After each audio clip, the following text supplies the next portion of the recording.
ይህ የምጽአቱ አዋጅ ነጋሪ አገልግሎት ወቅታዊና ዕለታዊ ወጎችን በማቅረብ ትንታኔ የምንሰጥበት የተለያዩ እንግዶችንም በመጋበዝ የምናቀርብበት መድረክ ነው። አዘጋጅ ይልቃል አስራት። ሰላም ጤና ይስጥልን ውድ የምጽአቱ አዋጅ ነጋሪ አድማጮቻችን እንዴት ውላችኋል? በአሁኑ ወቅት እንግዲህ ዓለማችን ምን አይነት ክስተት እየተከናወነ አለ ብለን እየዳሰስን እየፈለግን እንግዲህ ከፓስተር አለማየሁ ጋር የምንጨዋወትበት መድረክ ነው። በእርግጥም ደግሞ ዓለማችን ወደ መዳረሻዋም እየተፋጠነች እንደሆነም በግልጽ የምናስተውለው ጉዳይ ነው። ከዚህ አኳያ እንግዲህ ፓስተር አለማየሁ በመንፈሳዊው አቅጣጫ ጭምር እየዳሰሰልን እናንተ እንግዲህ ምልከታ ለማሳየት እንሞክራለን። መልካም ጊዜ እንዲሆንላችሁ እመኛለሁ። ይልቃል አስራት ነኝ ከምጽአቱ አዋጅ ነጋሪ አገልግሎት።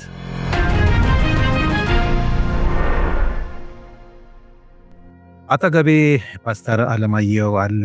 እንግዲህ እሱ መረጃዎችን ያሰባሰበ ለእግዚአብሔር ቃል ይፈትሽልናል። በመቀጠል እንግዲህ ወደዛ ይዣችሁ ሄዳለሁ። ሰላም ላንተ ይሁን ፓስተር። እንደምን ወንድም ይልቃል? እግዚአብሔር ይመስገን። እስኪ ዛሬ እንግዲህ ዕለተ ማክሰኞ ነው። የዛሬውን መረጃና መልእክት እንግዲህ አንተ ነው የምታካፍለን። እስኪ ወደ አንተ ልውሰድ። እንግዲህ ትናንትና ሁለት አንድ ትልቅ የምስራች ዓለም ተሰምቷል። መቼም አንዳንድ ነገሮች ምን ያህል ይቆዩ እንደሆነ ባናውቅም ለጊዜው ግን የምስራች ሆኖ ተሰምቷል። በተለይም ከስዊዘርላንድ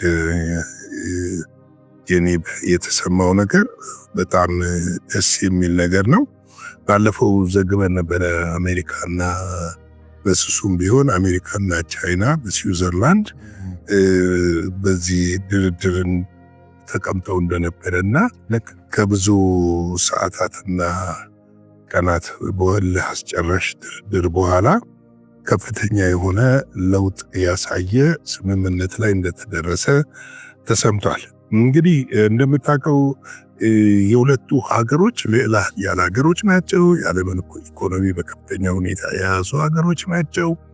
የሁለቱ ሀገሮች ኢኮኖሚ እያሽቆለቆለ መምጣትና መውረድ በተለይ የፋይናንሱ ሴክተር፣ የቦንዱ ሴክተር እነዚህ መምጣት ምን አድርጎ ነበር? ዓለም ላይ ከፍተኛ ስጋት ፈጥሮ ነበረ። ከፍተኛ ኢኮኖሚ ቁልቁለት ተጀምሮ ነበረ። በተለይ አሜሪካ ታስታውስ ከሆነ ከ11 ትሪሊየንም ዶላር በላይ የፋይናንስ ሴክተሩ ወይም ደግሞ የአክሲዮን ገበያው ፈረሙስ ገብቶ አስተናግዶ ነበረ እና ያ ድንጋጤን ፈጥሯልና በተለይም ደግሞ ይሄ ቦንድ ግዢ፣ ቦንድ ጨረታዎች ምናምን በጣም ተዳክመው ነበረ። ሰው ፋይናንሱን ገንዘቡን እያወጣ በእጁ ወደ ማድረግ ነገር ተጀምሮ ነበረ፣ ማውጣት ጀምሮ ነበርና ለነሱ ትልቅ የምስራች ነው። እንግዲህ ይሄንን ነገር የፈጠረው ምንድነው? በሁለቱ መካከል ያለው የኢኮኖሚ ፉክክር ነው። የኢኮኖሚ ፉክክርና ዓለምን በኢኮኖሚ የበላይ ሆኖ ለመምራት በሚደረገው ሹኩቻና ትግል ውስጥ ፍትጊያ ውስጥ ያለ ነው። ሌላው የፖለቲካ ልዩነትም አለ። በሁለቱ መካከል የፖለቲካ ልዩነት አለ። ቻይና ኮሚኒስት ፓርቲ ነው። እነዚህ ደግሞ ኢምፔሪያሊስት ወይም ደግሞ ካፒታሊስት ብለን የምንላቸው ነው። በእርግጥ የቻይና ኢኮኖሚ የካፒታሊስት ኢኮኖሚ ነው። የነፃ ገበያ ነው። ካፒታሊስት ነፃ ገበያ የምንለው ነው። ነፃ ገበያ የምንለው ነው። ነገር ግን እንግዲህ እንደሚታወቀው አሜሪካ በቻይና ላይ የጣለችው ማዕቀብ 145% ነበር። እንግዲህ ይሄንን ምንድነው አሁን በድርድር የመጡት? ይሄንን 145%ን ወደ 30% አወርደውታል አሜሪካኖች። 145 ወደ 30 እርምጃ ነው ፐርሰንት አውርደውታል። ቻይናም ከ125 ወደ 10% አውርደዋለች። ይሁን እንጂ ድርድሩ አሁንም አላበቃም። ድርድሩ በዚህ ላይ የሚያበቃና የሚቆም ሳይሆን ድርድሩ የሚቀጥል እንደሆነ አስታውቀዋል። ምክንያቱም ሁለቱም ባላንስ የሆነ የንግድ ድርድር ላይ እስኪደርሱ ድረስ ድርድሩ እንደሚቀጥል ተናግረዋል። እንግዲህ በፈረንጆቹ ዛሬ ይመስለኛል ግንቦት 14 ዛሬ ነው። ዛሬ ስራ ላይ ይውላል። ዛሬ ስራ ላይ እንደሚውል መግለጫ ሲሰ13 መሰለኝ ዛሬ 13 ነው። በ14 ማለት ነገ በነገው ዕለት ስራ ላይ ይውላል። እንግዲህ ምንድነው በሁለቱ መካከል አንዱ ትልቅ ስምምነት የተስማሙበት በመከባበር ላይ የተመሰረተ የኢኮኖሚ ንግድ።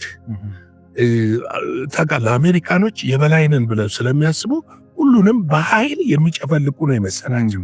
ነገር ግን ቻይናን በኃይል መጨፍለቅ አለመቻላቸው ቻይና አሳይታለች። በቃ ልትጨፈለቅ የምትችል ሀገር እንዳልሆነችና የራሷ ሉዓላዊነቷን የምትጠብቅ ሀገር እንደሆነች አሳይታለች።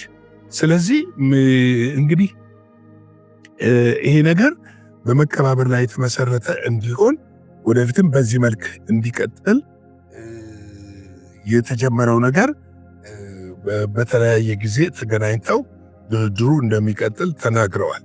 እንግዲህ ይህ ነው ለፋይናንስ ሴክተሩ ለቦንድና ለአክሲዮን ገበያው ትልቅ የምስራች ሆኗል። የምስራች መሆን ብቻ አይደለም። ትናንትና ልክ ገበያው ከፍ ወደ ማለት መጥቷል። ምንድነው ልክ ዜናው እንደተሰማ የአክሲዮን ሽያጭም የቦንድ ግዢውም እየጨመረ መጥቷልና ይሄ በተለይ በእነዚህ እዚህ ተግባር ላይ የተሰማሩ ትልቅ የኢኮኖሚ መነቃቃት የሁለቱ ስምምነት አውንጥቷል። እንግዲህ የዓለም ኢኮኖሚ ወደ መረጋጋት የሚመጣው በሁለቱ ሀገሮች ስምምነት ነው። የሁለቱ ሀገሮች ስምምነት ወሳኝ ነው። የዓለምን ኢኮኖሚ ያረጋጋል። ምክንያቱም ከፍተኛውን ገበያ የያዙት እነሱ ስለሆኑ ነው። እና አሁን አሜሪካ የመጣችበት ያለው የመጨመርና የኃይል አካሄድ እንደማያዋጣ የተረዳች ይመስለኛል። ይህንም በመረዳቷ ምንድነው እያደረገች የመጣችው? ከሀገሮች ጋር በመደራደር ነገሮችን ወደ ማስተካከል መጥቷል። እንግዲህ ከካናዳም ጋር እንደዚሁ ንግግር ተጀምሯል። ባለፈው የካናዳው ፕራይም ሚኒስትር አዲሱ አሜሪካ ሄደው ነበረ። ከዶናልድ ትራምፕ ጋር ተነጋግረዋል። ነገር ግን የአሜሪካ ትልቁ ታርጌት ካናዳ ላይ ዋጋ መጨመር ሳይሆን ካናዳውያኖችን በማስጨነቅ ወደ አሜሪካ መጠቅለል ታርጌቱ ያ ነው። የዋጋ ንረት የዋጋ ጭማሪው ያ ነው። ሌላው እዚህ ጋር ሳረሳው አንድ ነገር እንደው ላነሳል የምፈልገው እንግዲህ ይህንን ድርድር እንዲመሩ የተደረጉት የአሜሪካው ግምጃ ቤት ኃላፊ የሆኑት ስኮት ቢስነት እሳቸው ናቸው። እሳቸው ቢሴንቴ ይባላሉ። ያው እሳቸው ምንድነው በቋሚነት የድርድሩን ከዚህ በኋላ የሚቀጥለውንም ነገር እንዲመሩ ተወስኗል። ከቻይና በኩል ደግሞ ምክትሉ ጠቅላይ ሚኒስትር ሊፍ ዊቲንግ የሚመሩት ይሆናል። እንግዲህ ታሪፉ በተወሰነ ጊዜ ማሻሻያ እየተደረገበት እንደሚሄድና ይህም ማሻሻያ የሚደረግባቸው ነገሮች በድርድር እንደሆነ ለማመልከት ተሞክሯል። እንግዲህ ሌላው ምንድነው መሰለ ፈንታኔም የተባለ ንጥረ ነገር ከቻይና ወደ አሜሪካ ይገባ እንደነበረና ያንን ቻይና ሙሉ ለሙሉ ማስቆሟን ተናግራለች።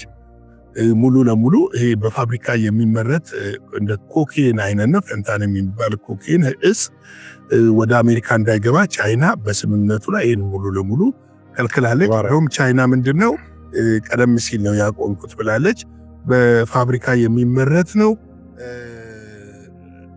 እንግዲህ የምታመርተው ቻይና ነበረች በፊት። እንግዲህ አሁን ቻይና ያን ምርት አቁማለች። ይሁን እንጂ ምርቱ ወደ አሜሪካ መግባት አልቆመም። ይህንን ምርት ለማምረት የሚያስፈልግ አንድ ኬሚካል አለ። ያንን ኬሚካል የምታመርተው ብቸኛ አምራች የሆነችው ቻይና ነች። ቻይና ነች። አሁን ግን እንዳይመረት እንደምትዘጋውና እንደምታስቆም ትልቅ ስምምነት ላይ ተደርሷልና ይሄ በአሜሪካና በቻይና መካከል ያለው ግንኙነት ይህንን ደስ የሚል ዜና አምጥቷል። እንግዲህ የዓለምን ኢኮኖሚ ያረጋጋል ብለን እናምናለን። ግን እንደው ሙሉ እምነት አንጥልም። ምክንያቱም የፖለቲካ ጨዋታ ስለሆነ ትናንት ያሉትን ዛሬ ላይ ደግሙት ይችላል። እንደውም እንደው መንፈሳዊ እንደምታውንም እንደው ብናክልበት ራሱ ቀላል አይደል? አዎ ምንድነው ዓለማችን ላይ ያለ ነገሮች አሁን ላይ ተለዋዋጭ የሆኑ ነው። በየጊዜው ነው የሚለዋወጡት። የመሪዎችም አቋም እንደዛ የሆነ ጊዜያዊ ሕክምና ነው። አዎ አሁን የመሪዎችም አቋም እንደዛ እየሆነ ነው። ገብቷል። አሁን ትናንትና በዘገብነው ዘገባ ላይ ዩክሬን ኩራ በረዩ ብላ ነበረ። ድርድሩን አልቀበልም፣ አይ ወደ ድርድሩ ቦታ አልሄድም አለ። ከሰዓት ደግሞ ወደ ማምሻ ላይ መግለጫ ሰጠ ራሱ ዘለንስኪ። ዘለንስኪ ነው በድርድሩ ላይ ይገኛለሁ፣ ቀጥታ ይገኛለሁ፣ ሄጄ ነው የምገኘው አለ። ምንድነው የሚለው ነገር? ትናንትና የአሜሪካ ፕሬዝዳንት ማዕቀብ እንጥላለን ራሻ ምናምን ልካለን፣ አሁን ደግሞ ከራሻ ጎን ሆኖ ይህን ድርድር ሄደህ ተካፈል ብለው ዘለንስኪ ላይ ግፊት አድርጉ። ይህን እንደማን መነሻ ያሳየው ምክንያት ምንድነው? በኢኮኖሚውም በዚህ ወታደራዊ መስክ ላይም ያለው ነገር ቋሚ የሆነ ነገር አትመለከትም እና አንዘናጋ ነው። በየሰዓቱ የሚለዋወጡ ነገሮች ነው ያሉት እና ይበልብለናል፣ ግን ይቀጥላሉ። እኔ አሁን ሁለቱ ተስማምተው ለምን ኢኮኖሚ ያረጋግ ይቀጥሉታል ወይ የሚል ነገር የለኝም። ምክንያቱም ከጥቅም አንጻር ያለ ነገር ስላለ ብዬ ነው። እንግዲህ ይህንን ካልን እስቲ የእግዚአብሔርን ቃል ደግሞ እንካፈልና እኛ ታዲያ ምን እናድርግ? በዚህ ውስጥ እንዴት እንኑር? ሕይወታችንን እንዴት እንምራው? በዚህ ተለዋዋጭ ባለው ዓለም ውስጥ ዛሬ ደስተኛ ሆነ ነገ ደስተኛ ማትሆንባት ዓለም ነው። የኛ ደስታ ደግሞ ክርስቶስ ኢየሱስ ነው። የኛ ሰላም ደግሞ ክርስቶስ ኢየሱስ ነው። የኛ ሁለንተና ክርስቶስ ኢየሱስ ነው። ለዚህ ይመስለኛል ጳውሎስ በአንደኛ ቆሮንቶስ ምዕራፍ 15 ላይ አንድ ነገር ያሳስባቸዋል። የቆሮንቶስን ቤተክርስቲያን ዛሬ ደግሞ ለኛ አንድ ነገር ያሳስበናል። ምን ይላል መሰለ? ወንድሞች ሆይ የሰበኩላችሁን ደግሞም የተቀበላችሁትን በርሱ ደግሞ የቆማችሁበትን በርሱ ደግሞ የምትድኑበትን ወንጌል አሳስባችኋለሁ ይላል። ዋናው ይሄ ነው። በቃ እኛ ማሰብ ያለብን የተሰበከልንን ከእግዚአብሔር የተሰጠንን ያንን ወንጌል ልናስብ ያስፈልጋል። በዛ ወንጌል ልንቆም ያስፈልጋል። በዛ ወንጌል ሕይወታችንን ልናንጽ ያስፈልጋል። ዓለም ተስፋ የሌላት ዓለም ፍጻሜ ላይ የደረሰች ዓለም ነገሮች ሁሉ ያለቁባት እና በቅጽበት የሚለዋወጥ ነገር ያለበት ነው።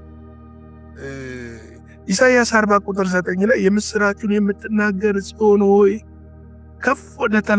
ከፍ ወዳለ ተራራ ውጪ፣ የምስራቹን የምትናገር ኢየሩሳሌም ሆይ ድምፅሽን በኃይል አንሺ፣ አትፍሪ፣ ለይሁዳ ከተሞች እነሆ አምላካችሁ ብለሽ ንገር። የኛ ተልእኮ ይሄ ያንን የተሰበከልን ወንጌል ላይ ቆመን ይህንን ወንጌል ለትውልዶች ሁሉ ለማድረስ ኃላፊነት እግዚአብሔር ሰጥቶናል።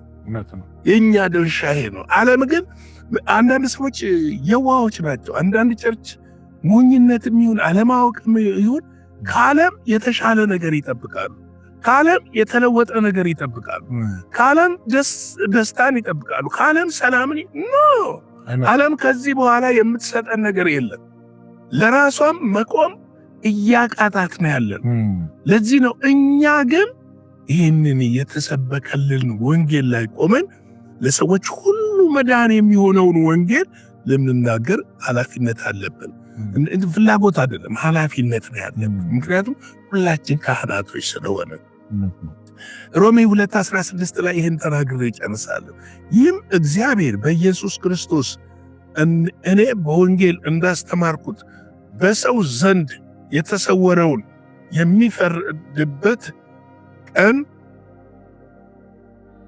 የሚፈርድበት ቀን ይሆናል ይላል። እንግዲህ ባንሰብክ በዛ በተነገረልን ወንጌል ባንኖር ፍርድ አለ። ዓለም ወዴት እየሄደች ነው ብትል ወደ ፍርድ። ይኸውላችሁ ከትናንትና ዛሬ እድሜያችን ላይ አንድ ቀን ጨምረን እየተጠጋን ያለን እየራቅን አይደለም ያለን። ወደ ፍጻሜው ምን እየሆንን ነው? ዕለት ዕለት እየቀረብን ነው ያለነው። እየቀረብን ነው እኮ ያለን። ስለዚህ ያ እውነት ላይ ልንቆም ያስፈልጋል። የወንጌል እውነት ላይ ቆመን ይህንን ወንጌል የፍርድ ሰዓት ከመድረሱ የፍርድ ቀን ከመድረሱ በፊት ይህንን ወንጌል ይህንን የምስራች ለሰዎች ሁሉ ልንናገር ያስፈልጋል እላለሁ። ተባረኩልኝ። ላይክ፣ ሼር፣ ሰብስክራይብ አድርጉ። አገልግሎታችንን እንድትደግፉ በጌታ ፍቅር ጠይቃችኋለሁ። እንግዲህ እንደተለመደው ሁሌም እንደምናገረው አብረን እናገልግል። እግዚአብሔር ጸጋና ሰላም ለሁላችን ይሁን። በስክሪኑ ላይ በምታገኟቸው ጎፈንድሚ ሊሆን ይችላል፣ በተለያዩ ቁጥሮች እዛ ላይ አሉላችሁ አካውንቶች በልባችሁ እንዳሰባችሁ በልባችሁ እንደሞላው ደስ እንዳላችሁ አብራችሁን እንድታገለግሉ በጌታ ፍቅር ጠይቃለሁ። በምሽቱ ፕሮግራም ደግሞ እንገናኛለን። ሻሎም። ጌታ ኢየሱስ አብስቶ ይባርክ። ፓስተር የዕለቱን መልእክት ስላስተላለፍክልን እውነት ነው። እንግዲህ ጳውሎስ ይመስለኛል ወንጌልን ባልሰብክ ወዮልኝ ይላል። እንዲሁም ደግሞ በሕዝቅኤል 33 ላይ ያወቅነውን ላላወቁት ወገኖች ባለማድረሳችን ምክንያት ያ ወገን ደግሞ በሕይወት እንኳ ባይኖር ከተጠያቂነት እንደማናመልጥ አጥብቆ የሚናገርበት ክፍል ነውና ያንን እንደው ሙሉን አድማጮቻችን ማንበብ ይችላሉ። እንደው ሐሳቡን ለማቅረብ ያህል ነው። ስለዚህም ነው እኛ እግዚአብሔር ረድቶን በየቀኑ ለአድማጮቻችንም ላላመኑ ወገኖችም ለሁሉም መልእክት በማስተላለፍ እየተጋን እንገኛለን። ይሄ እግዚአብሔር ስለረዳን ነው እውነት ለመናገር። ስለዚህም እግዚአብሔር እናመሰግናለን። ፓስተር ስለሰጠህን ስለዚህ ህይወት ስለተሞላው መልእክት እግዚአብሔር አብስቶ ይባርክ። እንግዲህ አድማጮቻችን ለዕለቱ ይዘን የመጣ ነው መረጃና መልእክት ይህንን ይመስላል። ፓስተር እንዳለው በምሽቱ ላይ ደግሞ የእግዚአብሔር ፈቃድ ከሆነ ደግሞ ዳግም ተመልሰን እንመጣለን። እስከዚያው ሰዓት ድረስ እንግዲህ የእግዚአብሔር ምሕረት፣ ቸርነት፣ ጸጋ አብሮን ይሁን። መልካም ጊዜ ይሁንላችሁ። አዘጋጅና አቅራቢ ይልቃል አስራት ነበር። ለዛሬ ያዘጋጅንላችሁ ይህንን ይመስላል። በሌላ ጊዜ በሌላ ርዕሰ ጉዳይ እንገናኛለን። የምፅዓቱ አዋጅ ነጋሪ አገልግሎት መልካም